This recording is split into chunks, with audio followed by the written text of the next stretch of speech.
It's hard to believe that gaming began as this, then went to this just within a few years, then was soon followed by better pixels shortly after. Pretty soon you were playing 3D polygon games that increased in realism over time. Fast forward to modern day, and games look pretty much as real as can be. However, just because something looks real, that does not mean it's better at all. As a kid, I grew up playing Nintendo games, but quickly shifted to only playing non-Nintendo AAA titles such as the Halos, CODs, Assassin's Creeds, Gears of War, and so on. These were the mainstream, they were the most popular and most sought out. However, I did get into some obscure titles like Bulletstorm and Rage. In my opinion, most of these titles were very well made for their time during the 2000s and early teens, but something changed. Many claim that it's just age. Because I'm older, now I just don't care as much. But that's not true, I just don't have as much time for gaming, so that by default makes me more selective.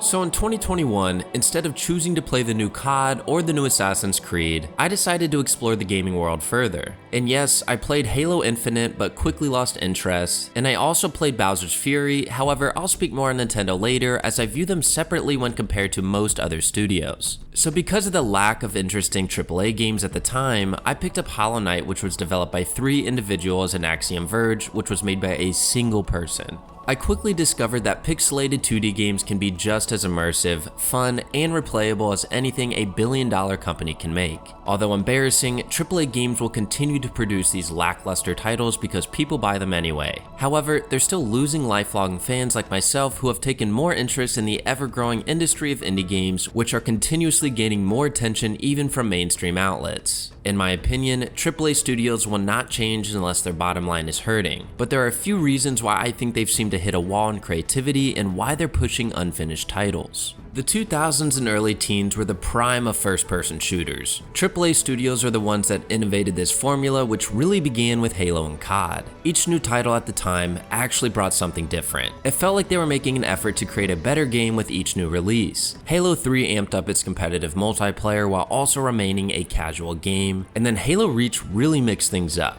Although it has a wonderful story and still feels like Halo, it was nothing like the previous 3 installments, and a big reason for this is because Bungie was essentially forced to create this game, and once they officially outsourced the franchise to 343, things really began to fall downhill. Personally, I enjoyed Halo 3, but Halo 5 was an absolute mess. One of the best things about the franchise was the social aspect of it, and they chose to completely cut out split screen and increase the speed of the gameplay, making it almost unrecognizable as a Halo game. At this point, they were just trying to keep up with trends. FPSs were continuously getting faster, such as Advanced Warfare and Infinite Warfare. These are 2 titles that also abandoned the slower gameplay of the earlier games and made it feel nothing like COD. But it wasn't just FPS franchises that were beginning to lose their identity.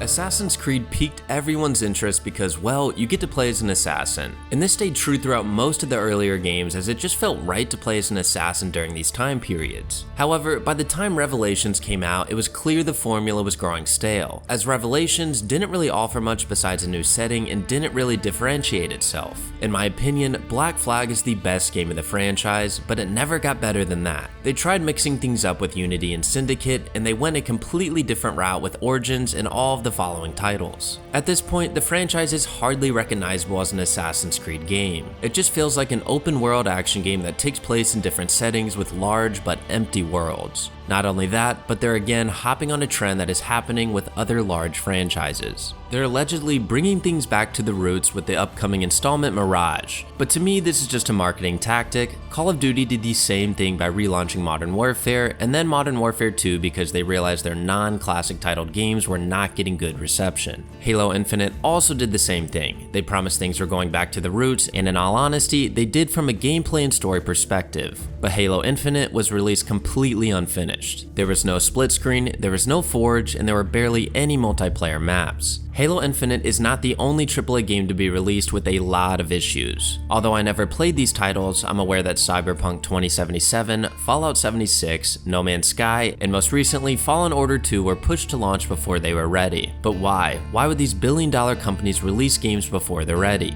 It's no different than what's happening in film, or more specifically with Disney. They're aware that people will consume or buy product because of a popular IP, so instead of continuously innovating their games and taking their time, they're incentivized to push a game out and get to the next one. It's much more profitable that way. I know I sound bitter here, but it became painfully obvious that the profiteering of these companies has led to once fantastic franchises to lose their soul and identity. And don't even get me started on sports games. I understand that some people just enjoy them, but you're paying $70 every year for basically the same product. However, Call of Duty and Assassin's Creed are no different. I have some hope for Mirage simply because it's been 3 years since Valhalla, so maybe they finally decided to take their time to push a good finished game, but only time will tell. Now, this isn't to say AAA studios haven't produced any good games. As of the last few years, we've still had some amazing titles in Red Dead Redemption 2, God of War Ragnarok, Sekiro, and Elden Ring. I know a lot of people enjoyed Ghost of Tsushima, but I personally didn't find anything to be innovative in that game. So that leads me to the sort of stall of creativity in AAA studios. Sequels like Red Dead Redemption 2 and God of War are still great games, but they're not necessarily innovative for the gaming industry as a whole.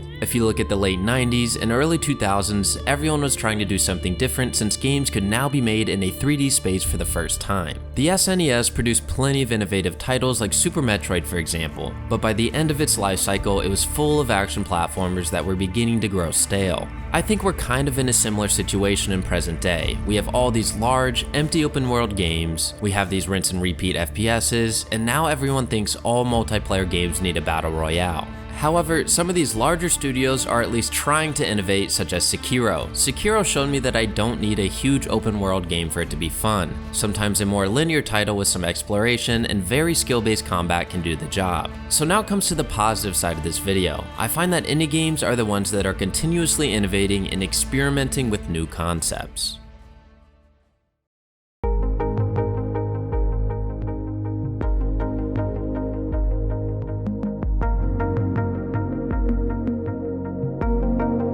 Passion is the foundation of a great game, as it's the extension of the vision of the creator. Many of the franchises I mentioned earlier have lost sight of that initial vision, but many indie developers have not, and Tunic is a great example of this. Are you a fan of the difficult but engaging combat in Dark Souls? And are you a fan of the exploration and puzzle solving of the Zelda franchise? Well, if the answer is yes, then Tunic is probably a game for you. It's a huge game full of secrets, lore, puzzles, difficult boss fights, and to top it all, it has a cute and cuddly but unique aesthetic. In a time where most large studios seem to be in a race to develop the most realistic look possible, indie developers are focusing on the creativity and gameplay of their titles. Tunic is such a breath of fresh air simply because I've never played anything quite like it. I love action-adventure games, but that doesn't mean I always want to play Zelda. Tunic scratches that itch for you whether you're a Dark Souls fan or a Zelda fan, as it's something in between.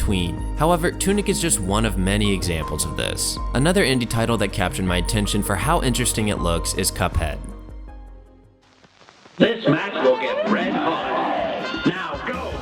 Please correct me if I'm wrong, but I don't believe there's ever been a run-and-gun boss rush game with a 30s cartoon aesthetic prior to Cuphead. I was never a fan of those genres before Cuphead, but the creative art direction of it alone is what made me pick it up. In short, it's also both innovative and creative, and sure, indie studios do not have the budget to create realism like AAA ones do, but they sure do focus more on the actual mechanics of their games. And even though I think both of the titles I just mentioned are a breath of fresh air for the gaming industry, I believe there's a particular indie game that has indirectly inspired a shift in the industry as a whole.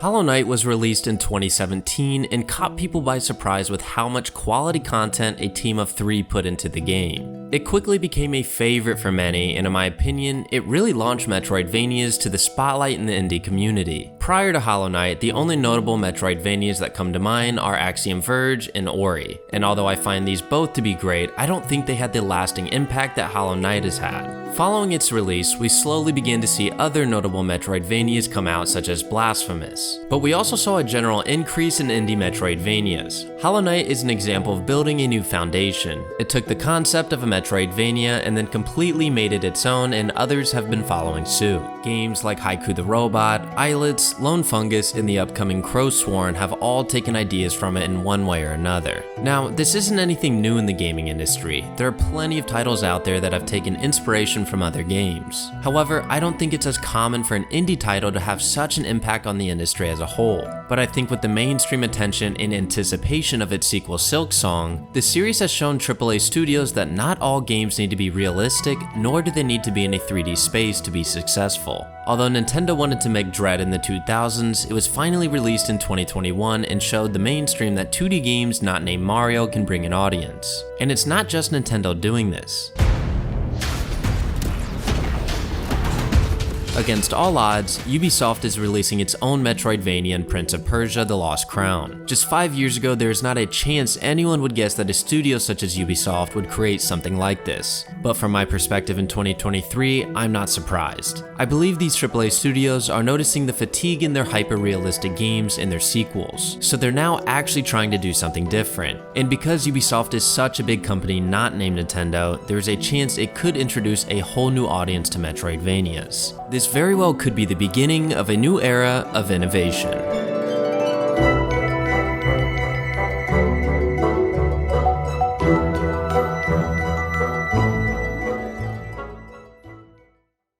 Now, I won't keep my hopes up on that, but in case you haven't noticed, I've left Nintendo out of the conversation here for the most part. They've been around since the 80s and have produced the most iconic video game characters of all time. They almost never rush their games, and when they do, you still get something like Majora's Mask. When was the last Pikmin game released? When was the last Metroid prior to Dread? And when is the last time we've seen a mainline Mario game? Not a single one of their IPs have lost their identity, even though they've been around significantly longer. And even if you don't enjoy them constantly changing the mechanics of their games, each new title they release offers something different than the last game. This tells me they're at least focused on trying to remain innovative with their games, just like all the indie devs are. I won't sit here and tell you that all AAA games not made by Nintendo are bad, because they're not, and I've already mentioned a few. Even this year we've already had some solid big studio games, and we have the new Spider-Man coming out, which seems promising, as well as Starfield. Personally, I have a feeling Starfield might be a flop, but only time will tell with that one. Anyway, in conclusion, many AAA studios have abandoned their original visions in place of profit and quantity, while indie studios and a handful of larger studios have continued to innovate and lay the foundation for the next generation of games. In the near future, I'm hoping to see some concepts from great games of various genres to begin to be implemented. Instead of the boring, empty worlds of recent Assassin's Creed games, we can see more fulfilling content like in Elden Ring. And instead of focusing on the size of the world, developers can focus on the combat as seen in Sekiro or the mechanics as in Tears of the Kingdom. Many AAA studios may also begin to use ideas from indie games and begin reigniting interest in 2D titles. For first-person shooters, there's always going to be an audience, however, I do think they'd be better off without battle passes and a bunch of unlockable cosmetics. Regardless, if AAA games continue to follow their current formula without innovation, they will eventually grow tiresome. So maybe, just maybe, we'll begin to see change.